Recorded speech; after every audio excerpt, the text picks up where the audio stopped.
She lines up against athletes from countries with world class facilities and scientific training. She has none of that. But what she has is speed, discipline, and the tricolor on her chest.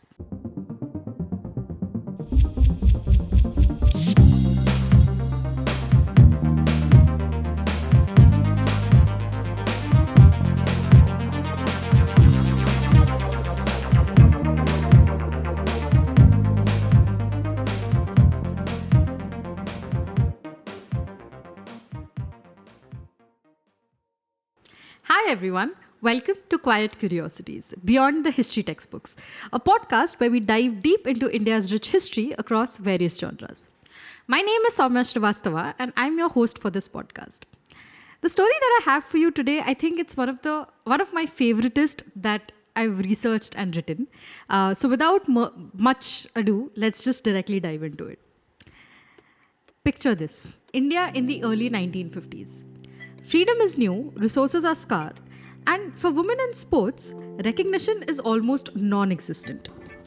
Now imagine a young woman sprinting across the world stage, not with sponsorship, certainly not with elite coaches, but just with borrowed shoes, raw speed, and a quiet belief that she belongs there. She does not come from a stadium city, she does not even come from India as we know it today.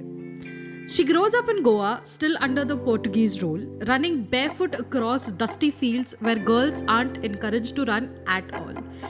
And yet, she runs. Village to village, field to field, straight into history.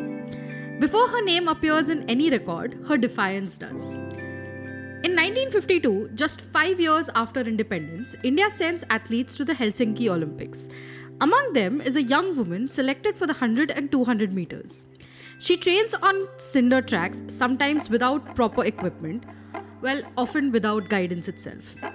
She lines up against athletes from countries with world-class facilities and scientific training. She has none of that. But what she has is speed, discipline, and the tricolor on her chest.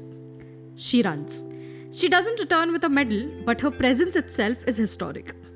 At a time when Indian women are still fighting for visibility in public life, she is sprinting on the biggest sporting stage in the world. For most athletes, that would be the story. For her, it's just the beginning. Because within months of the Olympics, she switches sports completely. She's selected for the Indian women's hockey team. Track is solitary, hockey is tactical, physical, collective. Different muscles, different instincts, different demands. She adapts anyway. In 1953, she's touring Europe with the national hockey team, playing international test matches, scoring goals, holding her ground against experienced sides. In training camps, she often practices with men, because there aren't enough women athletes back then. In newspapers, her achievements receive brief mentions, if any. She isn't treated as a spectacle, she's barely treated at all. And still, she keeps playing. Around the same time, she competes at the Asian Games, winning medals in sprinting and relay events in 1951 and again in 1954. Few athletes manage to succeed across multiple tournaments. Even fewer do it across 2 international sports. Well, guess what? She did both. And she does it in an era when women's sport in India survives more on determination than on infrastructure.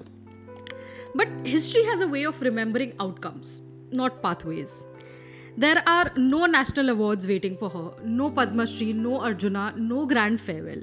As the years pass, her name slowly slips away out of headlines and sadly out of textbooks. What remains is her impact. She becomes a physical education instructor, training young girls to run, play, and compete without apology. Teaching them that sport isn't a privilege reserved for men, cities, or the well-funded. She passes the baton forward.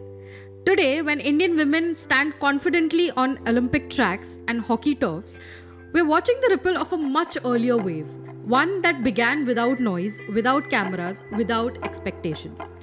The athlete you've just heard about ran for a country still defining itself, and she did it twice, in 2 sports on 2 international stages.